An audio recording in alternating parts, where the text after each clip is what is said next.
நீங்க எந்த பத்திரிகை அதுக்கு பதில் சொல்லுங்க. இல்ல எந்த பத்திரிகை சொல்லுங்க கேக்குறீங்கல்ல, நான் பதில் சொல்ல வேண்டிய அவசியம் இல்ல. உங்க கேள்விக்கு நான் பதில் சொல்ல வேண்டிய அவசியம் இல்ல. உங்க கேள்விக்கு நான் பதில் சொல்ல வேண்டிய அவசியம் இல்ல. நீங்க மஞ்ச பத்திரிகையா? நீங்க மஞ்ச பத்திரிகையா? நீங்க மஞ்ச பத்திரிகையா? நீங்க மஞ்ச பத்திரிகையா? நீங்க மஞ்ச பத்திரிகையா? திட்டமிட்டு வந்திருக்கீங்க. இங்க யார் உங்களை ஏவி விட்டது? யார் ஏவி விட்டது? உங்க பத்திரிகை முதலாளி ஏவி விட்டுருக்காரு. உங்க பத்திரிகை முதலாளி ஏவி விட்டுருக்காரு. நீங்க தினகரனா?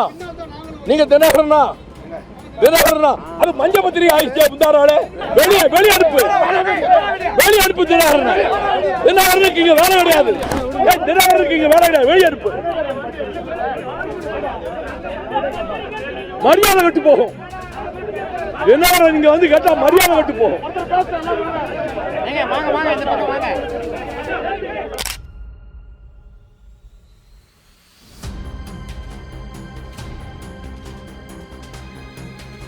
இந்த ஆட்சி 5 ஆண்டுகளுக்கு எந்த இடையூறும் இல்லாமல் வெற்றிகரமாக இயங்கும் என்று நான் பெரிதும் நம்புகிறேன். வணக்கம், இது அறத்தின் கழகம். இன்று நாம் சந்திக்கிற அரசியல் விமர்சகர் ஊடகவியலாளர் திரு சேகுவர் அவர்கள். வணக்கம். வணக்கம். என்ன விஷயம்னா, தொடர்ந்து போயிட்டு இருக்க விஷயம் தான். ஆனால் முன்ன எப்பொழுதும் இல்லாத விட எஸ்பி வேலுமணி, சிவி சண்முகம் ஒரு குரூப் 25 பேர் மொத்தமாக இங்கே வந்தாங்க. மறுபடியும் என்னன்னா அப்படியே அதிமுக போனாங்க. இப்போ மறுபடியும் என்னன்னா மறுபடியும் இங்கே வந்துடுவாங்கன்னு டவுட் இருக்குது. குறிப்பாக விஜயபாஸ்கர் வந்து நாளை மறுநாள் வந்து தாவேக அலுவலகம் செல்வதாக ஒரு உறுதியாக இருக்க செய்தி. அதற்கிடையில் வந்து வேலுமணி இப்போ வந்து டிஸ்கஸ் போய்கிட்டு இருக்குது. டிவிக்கு வந்துருவாருங்கிறாங்க. என்ன நடக்குது? குதிரை பேரம்னா நான் குதிரை வேக ஆட்சிங்கிறாரு, குதிரை பேரம் இல்லைங்கிறாரு. வைகோ ஒரு பக்கம் ஒட்டக பேரமா குதிரை பேரமா அப்படின்னு டிவிக்கு புனிதப்படுத்துறாரு. எப்படி பார்க்குறீங்க? அதாவது இந்த அதிமுகவில் இருக்க எல்லாருக்குமே அது பேருக்கு தான் சமூக நீதி கட்சி, கொள்கை அடிப்படையில். ஆனால் அந்த கட்சியில் இருப்பவர்கள் யாருமே ஜெயலலிதா காலத்துலேயும் சரி, எம்ஜிஆர் காலத்துலேயும் சரி, எடப்பாடி காலத்துலேயும் சரி சமூக நீதி மாதிரி அவங்க இயங்கினதே கிடையாது. எப்போ ஜெயலலிதா மறைஞ்சாங்களோ அப்போவே அதிமுகவில் இருக்க பெரிய தலைகள் எல்லாருமே செதற ஆரம்பிச்சிட்டாங்க. ஒரு தேர்தலுக்கும் ஒரு 10 தலை அங்கே வந்து காவுவாங்க. இப்போ வந்து என்னன்னா கட்சியே காவாங்கிற மாதிரி கட்சியே முடிஞ்சு கடைசியில் எடப்பாடி மட்டும் ஆஃபீஸில் உட்காந்து ஏற்றிக்கிட்டு இருப்பாப்புல. இவங்க எல்லாரும் கணக்கு போட்டாங்க, எடப்பாடி நம்ம வழிக்கு வந்துருவாரு, ஒரு முக்கியமான 4 தலைகள் போனால் வந்துருவாருன்னு நினைச்சாங்க. ஆனால் எடப்பாடி இந்த விஷயத்துல ரொம்ப ஸ்ட்ராங்கா நின்று ஃபைட் பண்ணி கட்சி அழிஞ்சாத மாதிரி எனக்கு ஆட்சி கிடைக்கணும், கட்சி முக்கியம், கட்சி முக்கியம்னு எல்லாருமே டிஸ்மிஸ். கட்சியில இருந்து யாரெல்லாம் எனக்கு எதிராக செல்வம் எல்லாரும் டிஸ்மிஸ், கட்சி விட்டு எடுத்தாரு. அது இவங்க எதிர்பார்க்கல. உடனே எஸ்பி வேலுமணி வந்து ஆள் வளர்ந்த அளவுக்கு அண்ணனுக்கு ஒரு பயம் அதிகமா இருக்கு. சரி, ஆள் உயரத்துக்கு பயமும் இருக்கு. டக்குன்னு மன்னிப்பு கடிதம் கொடுத்துட்டு ஓடி போய் உள்ள சேர்ந்துட்டாரு.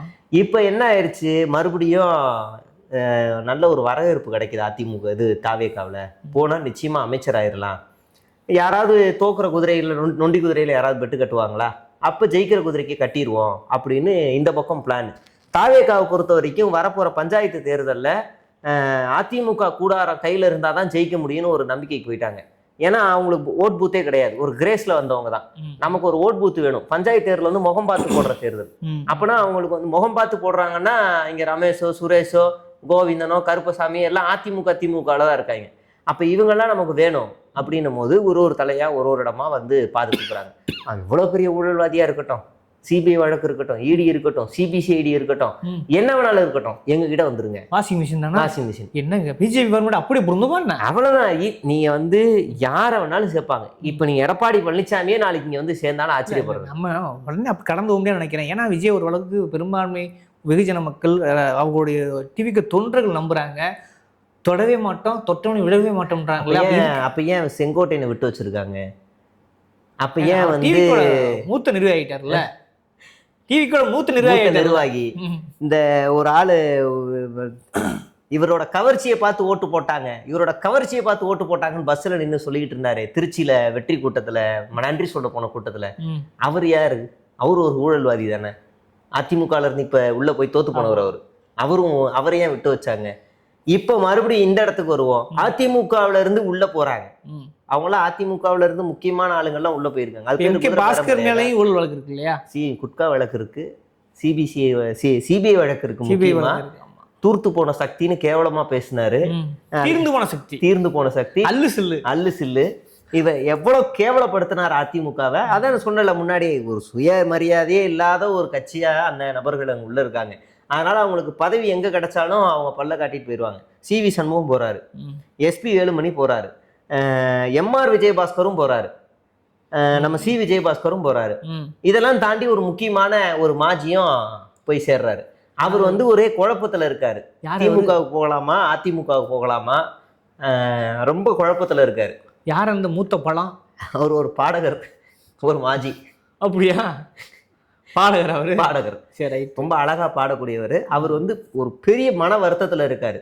அரசியல் வாழ்க்கையே போச்சு, யாரால தோத்தேன், இதுக்கு மேல சொல்ல முடியாது, யாருன்னு தெரிஞ்சிருக்கோம். யாரால தோத்தேன், அரசியல் வாழ்க்கையே போச்சு, இனிமே நான் வந்து பாட்டு பண்ணல, இதுக்கு மேல நான் வந்து இந்த இடத்துல இருக்கணுமா அப்படின்னு வேற வழி இல்லாம சைலண்டா இருக்காரு. சமீபத்தோட ஒரு கடுமையா விமர்சித்து பதிவு போட்டாரு.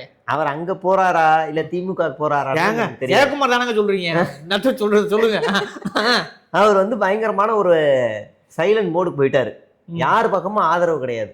அவர் கூடவே இருந்த பெஞ்சமின் ஒரு ஆள் இருந்தாரு, மதுரவாயில இருந்தவர். அவர் பார்த்தாரு, ஐய இதுக்கு மேல இது வேலைக்கு ஆகாதரான்னு சொல்லி எடப்பாடியை கட்டி பிடிச்சி முத்தம் கொடுத்தவர். அவர் ஸ்டேஜ்லயே முத்தம் கொடுத்தவர் இன்னைக்கு ஸ்டாலின் முத்தம் கொடுத்து திமுக சேர்ந்துட்டாரு.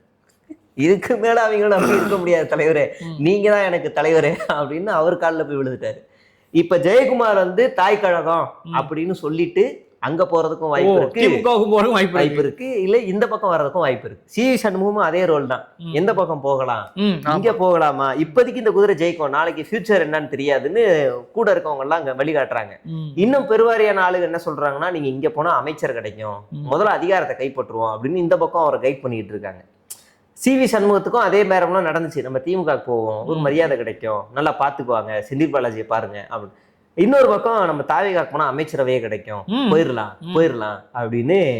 அதாவது திமுக அதிமுகவில் எத்தனை பேர் வந்தாலும் அமைச்சர் பதவி கொடுக்க மாட்டாங்க, அவ்வளோ சீக்கிரம் கொடுக்க மாட்டாங்க. உட்காருங்க வாங்க, ஏதாவது பதவி தர வாங்கன்னுவாங்க. போனாலே அமைச்சர் பதவி தர அளவுக்கு ஒரு தர என்னத்த வார்த்தையில் தெரியல. வந்தா அமைச்சர், என்கிட்ட ஆள் இல்லை, வர இருக்கிறவனும் நல்லா ஸ்லைஸ் போட்டு முறியலாம், போதை பொருளா இருக்கு. இல்லைன்னா ஒரு ப்ரெஸ் மீட்ல கூட ஹேண்டில் பண்ண தெரியாத அமைச்சர்களை தான் நாங்கள் வச்சிருக்கோம், சின்ன சின்ன பசங்களை வச்சிருக்கோம், யாராவது பெரிய ஆளுங்க வாங்கன்னு அவங்களும் வலை விரிச்சு காத்துக்கிட்டு இருக்காங்க. அப்போ வாய்ப்பு நேரடியா இருக்கிறது டிவிக்கே தான். ஆமா, நீங்க இருக்க எல்லா அமைச்சரும் சர்ச்சை பேச்சு. ஏதாவது ஒரு அமைச்சர் ரொம்ப தெளிவா பேசுறாரா, யாராவது போதை பொருளை மாட்டி அவர் இல்லையான்னு ஒரு சிக்கல் ஆடிக்கிட்டு இருக்கு. நம்ம சிடிஆர் வந்து ஒரு பக்கம் ஈபியில மின்வெட்டு ஒழுக்கமா பேச தெரியாம மாட்டிக்கிட்டு முழிக்கிறாரு. நம்ம ராஜ்மோகன் பள்ளி மாணவர்களுக்கு சாதி கார்டுங்கிறாரு, அவரு ஆமாங்கிறாரு, இவரு இல்லைங்கிறாரு, சாதி இல்லடி பாப்பாங்கிறாரு, அவர் ஒருங்கிணைந்த சாதி கார்டுங்கிறாரு. என்ன நடக்குன்னு ஒண்ணு இல்லைன்னே முடிவு பண்ணிட்டாங்க. அடிச்ச அடி அப்படி நம்ம எதிர்கட்சி எல்லாம். அடுத்து நம்ம இந்த ஈரோடுல ஒரு அமைச்சர் இருக்காரு, விஜய் பாலாஜி. அவர் அதுக்கு மேல, நாங்க அரசியல்வாதிலாம் ஊழல் தான், ஆனா மக்கள் நீங்க பண்ணீங்க பாருங்க ஒரு ஊழல், வாங்க வேண்டிய இடத்துல வாங்கிட்டு போட வேண்டிய இடத்துல போட்டுட்டீங்க. இப்படியான பேச்சு எங்க மக்களையே சரி, மக்கள் உங்களுக்கு தீர்ப்பு போட்டு உங்களை உட்கார வச்சா அவங்களே இவளை கேவலப்படுத்துறது. கிட்டத்தட்ட ஒரு மினி தேர்தல் வந்துரும் போல இருக்குதே. இது 6 நிக்குமா? 17 இடங்களுக்கு இடைத்தேர்தல் வருதான். 17 இடங்களுக்கு தாவேகா குறி வச்சிருக்கு இடைத்தேர்தலுக்கு. அப்ப சிபிஎம் சிபிஐ விசிகாவை மதிக்கல, நம்பல. ஆல்மோஸ்ட் அவங்க யாரும் எனக்கு தேவையே கிடையாது. ஆனா அவங்க வந்து அவங்களுக்கு வந்து ஒரு முற்போக்கு முகம் தேவைப்படுது. அதுக்காக பெரியார் அம்பேத்கர் சொல்லிட்டு. ஆமா, சொல்லிட்டோம். அதே நேரத்துல பாஜகவை எதிர்க்க முடியாது. அப்ப பாஜகவை எதிர்க்க முடியாதுன்னா நம்ம லைட்டா அடிச்சோம்னா பின்னாடி இருந்து ஒரு பெரிய முற்போக்கு சக்தி நமக்காக சப்போர்ட் பண்ணணும். ஒரு கண்டன அறிக்கை அவங்ககிட்ட சொல்லிட்டு வெளியிட்டா, இதெல்லாம் ஒரு அறிக்கையான எதிர்கட்சி பேசும்போது இல்ல இதுவே பெரிய விஷயம் பண்றாங்க பாருங்க புதுசா வந்தவங்க அப்படின்னு நமக்கு ஒரு முட்டு கொடுக்கணும்னா ஒரு முற்போக்கு சக்திகள் நமக்கு வேணும். அதுக்காக தான் இந்த விசிகா, கம்யூனிஸ்ட், இன்னொரு நேத்தையோட திரும்ப இது வந்து ஒவ்வொன்றாக அதிமுகவிலிருந்து விளைவது நல்ல அரசியலுக்கு அழகல்ல அப்படின்னு பேசியிருக்காரு. அதுக்கு முன்னாடி இன்னொன்னு சொன்னாரு, வெங்கட்ரா நாராயண தேர்தல் செய்யக்கூடிய அதிகாரம் அவங்களுக்கு இருக்குன்னாரு. இப்ப நாம இன்னொரு கேள்வி வரும்ல, இயல்பாவே ஒரு கேள்வி வரும்ல, திருமாவளவன் அவர்கள் அந்த ஸ்டேட்மெண்ட் அவரா சொன்னாரா இல்ல வேற தூண்டுதல் சொன்னாங்களான்னு நமக்கு தெரியாது. இப்போ பாஜக ஒரு நியமனம் செய்யும்ல, ஒரு அரசு அதிகாரிகளையோ ஒரு அமைச்சரையோ, அவள் உரிமை இருக்குன்னு சொல்லலாம்ல, உரிமை இருக்குன்னு சொல்லலாம்ல. எத்தனை ஆளுநர்கள் இங்க எதிர்த்திருக்கிறோம். உச்சபட்சமா நேற்று ஒரு பிரஸ் மீட்ல அதிமுக பிரமுகர் நினைக்கிறேன், அவர் பேர் எனக்கு மறந்து வச்சு, அவர் என்ன சொல்றாருனாக்க அதிமுக மட்டும் அவங்க எடுக்கலைங்க, விசிகாவுடைய எம்எல்ஏக்களை ராஜினாமா வச்சு அவங்க எடுக்க போறாங்க அப்படின்னு குண்டை தூக்கி போட்டுருக்காரு. போட வாய்ப்பு இருக்கு. என்னதான் நடக்குது? விசிகாவிலே நிறைய பேர் மௌனம் ஆயிட்டாங்க, பல பேர் மௌனம் ஆயிட்டாங்க. ஆளு ஷானவாஸ் எங்க இருக்காரு இப்போ வரைக்கும் தெரியலையே. முதன்மை செயலாளர் ராஜினாமா பண்ணார்ல அவரு. ஆமா, ட்விட்டர்ல அந்த பதவி எடுத்தார்ல அவர். எடுத்தாரு. என்ன நடக்குதுன்னு தெரியல. விசிகாவில் இருக்கக்கூடிய சில முரண்பாடுகள் அங்கே வந்து கொஞ்சம் அதிகமாகிக்கிட்டே இருக்கு. அதுக்கு காரணம் ஆமாம், அதுக்கு காரணம் தேர்தல் முடிவுகள், இன்னொன்று ஆதவ அர்ஜுனாவோட தலையீடு, இது எல்லாமே அந்த கட்சிக்குள்ள அப்படியே ஓடிக்கிட்டு இருக்கு. ஆனால் யாராலையும் கம்யூனிஸ்டுகளுக்குள்ள ஊடுருவ முடியல சிபிஎம்முக்குள்ள. ஆனால் சிபிஐல ஈஸியாக ஊடுருவுறாங்க. ஏன்னா சிபிஐக்கு சொந்தமாக முடிவெடுக்கிற அந்த கெப்பாசிட்டி, அந்த பவர், அதெல்லாமே அவங்கள்ட்ட கடந்த காலத்தில் இருந்த அந்த வீரியம்லாம் சிபிஐக்கு கிடையாது. அதனால அவங்க ஈஸியாக வீரமணியா அவர் பேர் வீரபாண்டியன் அவரை வச்சு ஈஸியாக ஸ்டேட்மெண்ட்டை கொடுக்க வைக்கிறாங்க. நாங்கள் திமுக கூட்டிலேருந்து வெளியேறோம் அப்படின்னு ஈஸியாக ஸ்டேட்மெண்ட் கொடுக்க வைக்கிறாங்க. சிபிஎம் வந்து அடிக்கடி ஆமாம், ஆனால் மோதிக்கிட்டே இருக்கு. சிபிஎம் ஒரு பக்கம் தாவேக்காவையும் அடிக்குது, திமுகவையும் அடிக்குது. ஒரு நியூட்ரல் ஸ்டாண்ட் எடுத்து நாங்கள் தனியாகவே பயணம் பண்ணுறோன்றதை காட்ட ஆரம்பிக்கிறாங்க. ஆனால் விசிகா இப்போ வரைக்கும் தாவேக்கா எதிர்த்து எதுவுமே பேசவே இல்லை, சிபிஎம் பேசுகிற அளவுக்கு பேசவே இல்லை. அப்போ இந்த அமைச்சரவை, இதுக்கு தான் இந்த அமைச்சரவை வேணான்னு சிபிஎம் சொன்னது. ஒருவேளை இவங்களும் வாங்கியிருந்தாங்கன்னா அடிச்சிருப்பாங்க, சொல்லி முடிஞ்சிருச்சு. அப்போ இந்த முற்போக்கு முகம் வந்து அவங்களுக்கு தேவை. இப்போ சோபா மாடல் இல்லை, நாங்கள் வந்து தொட்டவனையும் விட மாட்டோம், தொடவும் மாட்டோம்னு சொன்ன டயலாக்லாம் சும்மா. ஏன்னா இப்போ ஏன் கேட்குறேன்னா, எஸ்பி வேலுமணி ஏன்னா எந்த ஒரு கட்சியிலுமே ஒரு இடம் முரண்படலாம், 2 இடம் முரண்படலாம், திரும்ப சேரலாம். ஆனால் முரண்பட்டே இருந்தால் நிச்சயமாக நீடிக்க வாய்ப்பு இல்லை. அப்போ எஸ்பி வேலுமணி கிட்டத்தட்ட டிவிகே செய்வது உறுதி எடுத்துக்கலாமா? ஆல்மோஸ்ட் உறுதி. நீங்கள் எஸ்பி வேலுமணி வர்றதுக்காகவும் ஆமாம், கொங்கு மண்டலத்தில் அதிகமாக இருக்கிற பெரிய தலைகளை எல்லாத்தையுமே முக்கியமான தலை எஸ்பி வேலுமணி, அப்புறம் வந்து எம்ஆர் விஜயபாஸ்கர், அவரும் கொங்கு மண்டலத்துக்குள்ள தான் வராரு, கரூர் சைட்ல தான். தங்கமணி என்ன செய்றாரு? தங்கமணி அவரும் உள்ள வந்துருவாரு. அவரும் ஆல்மோஸ்ட் இந்த கூட்டத்துக்கு பின்னாடி தான் நின்றுட்டு இருந்தாரு.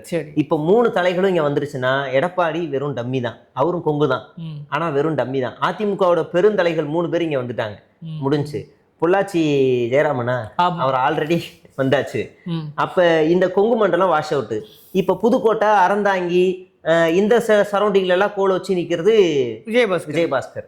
அவரையும் தூக்கிட்டா அங்கே இருக்க பூத் கேம்பெயின்ஸ் எல்லாத்தையுமே தூக்கிடலாம். அதுக்கப்புறம் மறுபடியும் வட மாவட்டங்களுக்கு வந்துடுவோம். வட மாவட்டங்களுக்கு வந்ததுக்கு அப்புறமா இங்கேயும் நம்ம வந்து ஆளுங்க வச்சு போட்டு தூக்கிடலாம் அப்படின்னு ஒரு பிளான். இப்போ கன்னியாகுமரி சைடு போனால் கன்னியாகுமரியில் எல்லாருமே ஸ்ட்ராங்கு. காங்கிரஸும் ஸ்ட்ராங்கு, விசிகான்ற பிஜேபியும் ஸ்ட்ராங்கு, அதிமுகவும் ஸ்ட்ராங்கு, திமுகவும் ஸ்ட்ராங்கு.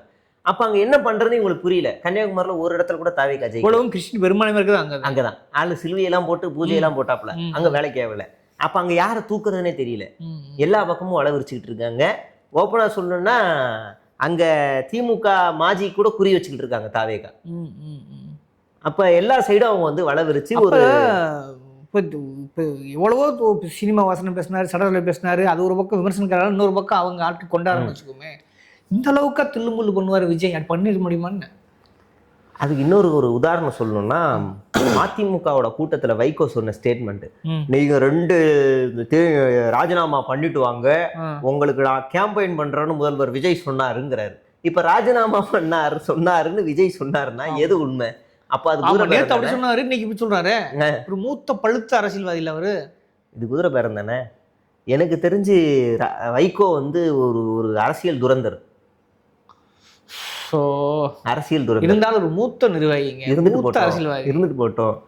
கலைஞரை வந்து கடுமையாக விமர்சனம் பண்ணிக்கிட்டே இருக்கும்போது ஜெயலலிதா காலில் விழுந்து, உங்களை பார்க்கும்போது ஆள் அப்படியே வேலுநாச்சியார் மாதிரி இருக்கு, அப்படி இருக்கு, அம்மா பெற்றெடுத்த அம்மா அப்படி இப்படின்னு பேசி ஜெயலலிதா கூட 2011 டிராவல் பண்ணாப்புல. விஜய் ஒபாமா ஆயிட்டார்ல. ஆமா, 2016 ஜெயலலிதா வெளியே போயிருந்துட்டாங்க. இவரும் டீசெண்டா வந்து 4 கட்சிகள் எல்லாம் சேர்ந்து விஜயகாந்தையும் கூட்டணிக்கு சேர்க்கறதுக்காக பேச்சுவார்த்தைக்காக போறாங்க. மக்கள் நல கூட்டணி சோழியே முடிஞ்சாங்க. அங்க சிபிஐ, சிபிஎம், விசிகா, வைகோ எல்லாரும் போறாங்க.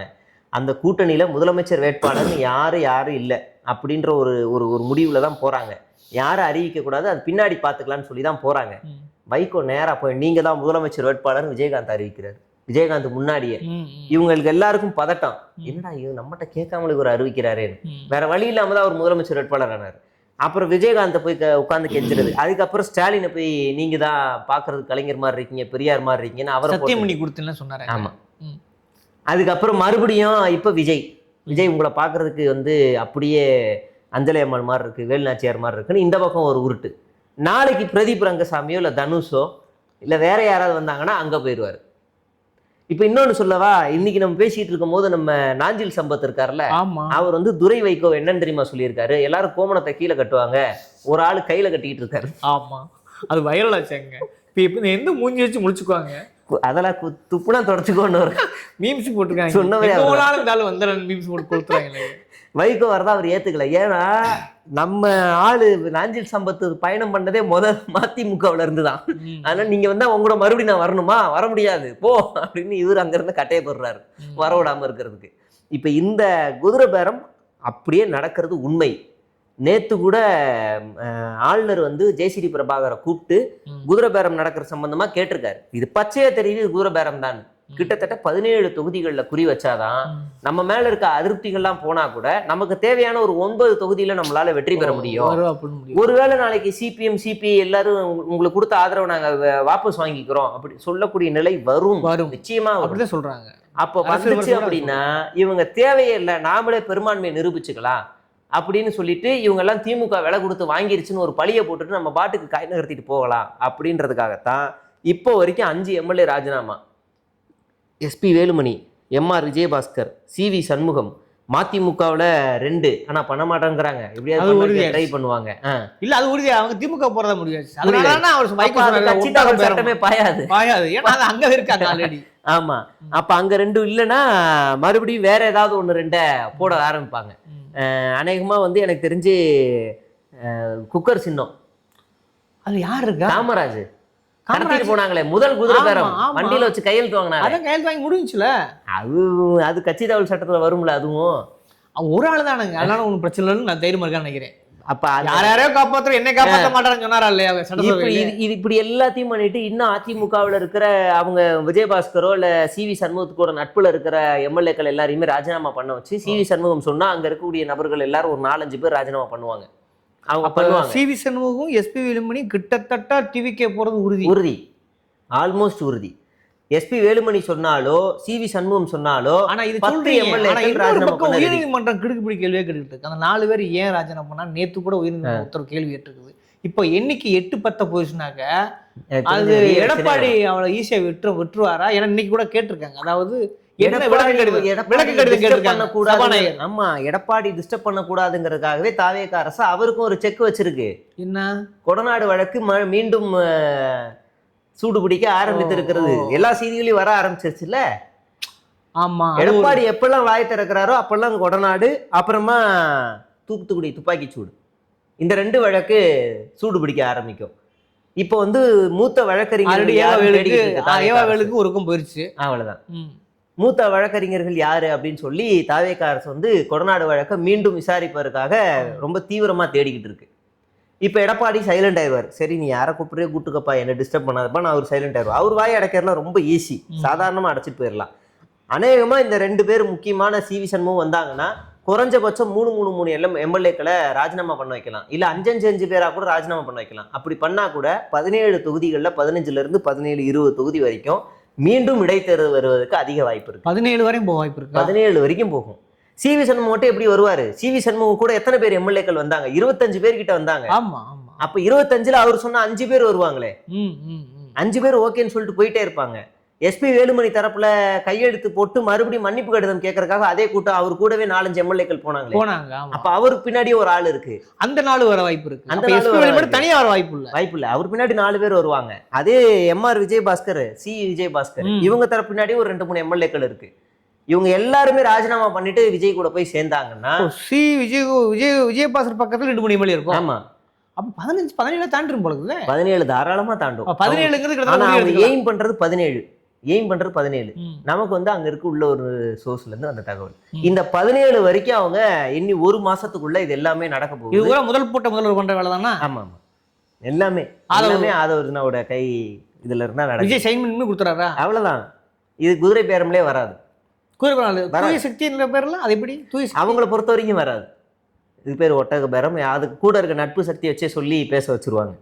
நட்பு சக்தினா சிபிஎம் சிபி இது பலியாகணுமா? சிபிஎம் முதவே கண்டிச்சிருச்சு. இதெல்லாம் பார்த்தா ஆரோக்கியமா தானா வந்து சேர்ற மாதிரிலாம் தெரியல. இதெல்லாம் விசிக தலைவர் திருமாவளவன் சொல்லிருக்காருல்ல. ஆமா, இதெல்லாம் நல்லாவே இல்ல, இது தப்பா இருக்கு. அப்ப ஏன்னா இப்ப எடுக்கலாமா? 17 கிட்ட போச்சுனாக்க நிச்சயமாக இவங்க இந்த முட்டு கொடுக்க முடியாது. ஆமா, அப்ப சிபிஎம் சிபி விசிகே வெளியேறுகிறது அப்படின்னு எடுத்துக்கலாமா? இப்ப வெளியேறாது, ஆனா வெளியேறும். வெளியேற அவங்களுக்கு இப்பயே ஒரு பயம் வந்துருச்சு. இது என்ன, நம்மளை நம்பி நம்ம வீட்டுக்கு 10 வாட்டி நடையா நடந்து வந்து கெஞ்சி ஆட்சி அதிகாரத்தில் உட்காந்துக்கிட்டு இன்னைக்கு இவங்கள தனியா பெரும்பான்மையை நிரூபிக்கிறதுக்காக எதிரில இருந்து குதிரை பேரம் நடத்தி என்னமோ பண்ணிக்கிட்டு இருக்காங்களே, இது சரியில்லையே, இது நாளைக்கு நம்மளையே இது பண்ண வைப்பாங்களேன்னு சொல்லி தான் சிபிஎம் சிபிஐ விசிகா எல்லாருமே இப்ப வந்து வெளியிட ஆரம்பிச்சிருக்காங்க, கண்ணன் அறிக்கையில வெளியிட ஆரம்பிச்சிருக்காங்க. இப்ப இவங்க மறுபடியும் தொடர்ந்தாங்கன்னா இப்பவே இவங்க ஆதரவு வெளியிடணும். அந்த எலெக்ஷன் பை எலெக்ஷன் வரைக்கும்லாம் இவங்க வெயிட் பண்ணக்கூடாது. உடனே வாபஸ்லாம் ரத்து, இந்த கட்சியை பார்த்தா மோசமா இருக்கு, நல்லா இல்ல அப்படின்னு ஒரு அரசியல் டிசாஸ்டரை உருவாக்குறதுக்கான எல்லா வேலையும் தாவேகா பண்ணிக்கிட்டு இருக்கு. ஆனா நீதிமன்றமும் நல்ல கேள்வி கேட்கறாங்களே, அவங்க அந்த நீதிமன்றம் விடுவாங்களா? நீங்க நீதிமன்றம் வந்து பாஜகவோட பிடிதான். பாஜகவுக்கு என்ன ஃபேவரான தீர்ப்பு வருமோ அந்த ஃபேவரான தீர்ப்பை கொடுக்க வைக்கும். நீங்கள் நினச்சி பார்த்தீங்களா, டிடிவி தினகரனோட 18 எம்எல்ஏக்கள் ஏன் ராஜினாமா தகுதி நீக்கம் செய்யப்பட வச்சது? அன்னைக்கு பாஜக வந்து யாருடைய பின்புலத்தில் இருந்துச்சு? நியாயமாக அன்றைக்கி அந்த 18 எம்எல்ஏக்கள் தகுதி நீக்கம் செய்யப்பட வேண்டியவர்களா அப்படின்னு ஒரு கேள்வியை மட்டும் வைப்போம். மக்களால் தேர்ந்தெடுக்கப்பட்ட 18 எம்எல்ஏக்கள் ஏன் தகுதி நீக்கம் செய்யப்பட்டார்கள்? அப்போ அந்த தகுதி நீக்கம் ஃபேவரெல்லாம் யாருக்கு ஃபேவராக வரும்னு நமக்கே தெரியும். பாண்டிச்சேரியில் என்ன நடந்துச்சு, கர்நாடகாவில் என்ன நடந்துச்சு, இங்கெல்லாம் இந்த சட்டமன்றத்துக்குள்ள நடந்த பிரச்சனைகள் அப்பெல்லாம் நீதிமன்றத்தினுடைய தீர்ப்பு யாருக்கு ஃபேவரா இருந்துச்சுன்னு பார்க்கணும். அதை பார்த்தாலே தெரியும் தமிழ்நாட்டுக்கும் அதே ஃபேவர் தான் வரும். நம்ம சும்மாலாம் சொல்லலை. இந்த 4 ஸ்டேட் 5 ஸ்டேட், ஈவன் ராஜஸ்தான்ல நடந்த பிரச்சனைகளாகட்டும், இல்லை ஜார்க்கண்ட்ல நடந்த பிரச்சனைகளாகட்டும், இல்லை வந்து நீங்கள் வந்து டெல்லியில் நடந்த ஆம் ஆத்மி பிரச்சனையாகட்டும், எல்லா இடங்கள்லையும் சட்டமன்றத்துக்குள்ள நடந்த பிரச்சனைகள்ல கோஷ்டி பூசல் வரும்போதெல்லாம் யாருக்கு ஃபேவரா தீர்ப்பு வந்திருக்கும் அப்படின்னா, ஈவன் மகாராஷ்டிராவில் இப்படி எல்லா இடங்கள்லயுமே ஃபேவரான தினமலர் பத்திரிகை எல்லாமே டிவி கூட அரசு கொண்டாடுறதையும் பார்க்க முடியும். ஆமா, எல்லாம் ஒன்னாதானே இருக்காங்க. அப்ப இந்த ஃபேவர்லாம் யாருக்கு வரும்னா, பாஜகவோட ஒத்து போற அரசு எதுவோ அதுக்கு ஃபேவரா அந்த தீர்ப்பு வந்து அவங்க காய் நகர்த்தி கொண்டு ஒன்றிய அரசு இந்திய அரசா மாறிடுச்சு. அவ்வளவுதான். சிபிஎஸ்சிக்கு எதிர்ப்பு இல்லை, நீட்டுக்கு எதிர்ப்பு இல்லை, கர்நாடகா மேகதாது விவகாரத்துக்கு எதிர்ப்பு இல்லை, கர்நாடக மீனவர்கள் தாக்கப்பட்ட போது எதிர்ப்பு இல்லை, இப்ப தொகுதி மறுவரையை மறுபடியும் கொண்டு வர போறோம்னு அறிவிப்பு வரும்போது எதிர்ப்பு இல்லை, அடுத்து ஒரே நாடு ஒரே தேர்தல் அறிவிப்பும் அதுக்கும் எந்த எதிர்ப்பும் இல்லை. இப்படி பல விஷயங்கள் வந்த போதும் தாவேகா இந்த 40-50 நாள்ல ஒரு எதிர்ப்பை கூட பாஜகவுக்கு எதிராக பதிவு செய்யவே இல்லை. ஒரே ஒரு எதிர்ப்பு பார்த்தேன், இந்த நீட்டுக்கும் கடலக மீனவர்கள் இது பண்ணதுக்கும். அதை வந்து இவர் கடந்த ஆட்சியில என்ன பேசினாருன்னு பார்த்தா நம்மளே முகத்தை சுழிச்சுட்டு போயிடுவோம். நீங்க வெறும் கடிதம் மட்டும் எழுதி நாடகம் நடிக்கிறீங்கன்னு, அப்ப நீங்க என்ன கிழிச்சிங்கன்னு கேட்கணும். ஆமா, அப்ப ஒரு வெத்து நாடகத்தை பாஜகவுக்கு எதிராக கட்டமைச்சுக்கிட்டு இங்க பாஜக உள்ள வர வைக்கிறதுக்கான எல்லா வேலையும், பாஜகன்ற ஒரு கட்சியே இங்க இல்லை, அது ஒரு பொருட்டே கிடையாது, அது வந்து தமிழ்நாட்டுக்கு எந்த ஆபத்தும் விளைவிக்கல, நம்ம பாட்டுக்கு நம்ம செய்வோம், இங்க நம்ம ஆட்சி அமைக்கிறதுக்கு திமுக தான் எதிர்ப்பு அப்படின்னு ஒன்றை கட்டமைக்கிறதுக்காக தான் இவங்க எல்லாத்தையும் பண்றாங்க. ஓகே, பரவாயில்ல. அதாவது இந்த மாதிரி சமயங்களில் மக்கள் தான் இருக்கிறார்கள், அவர் தான் திருப்பி. ஏன்னா இப்போ நம்ம பேசுனதுடைய உச்சமாக என்ன நடக்குதுன்னா 17 இடங்கள்ங்கிற ஒரு அதிர்ச்சி செய்தியை அனைமா உரையாடி இருக்கோம். இது அப்படி மக்கள் வரைக்கும் விட்டுருக்கிறேன். விவாதம் சொல்ல அறக்களத்து நேரம் ஒதுக்க மாட்டேன். நன்றி.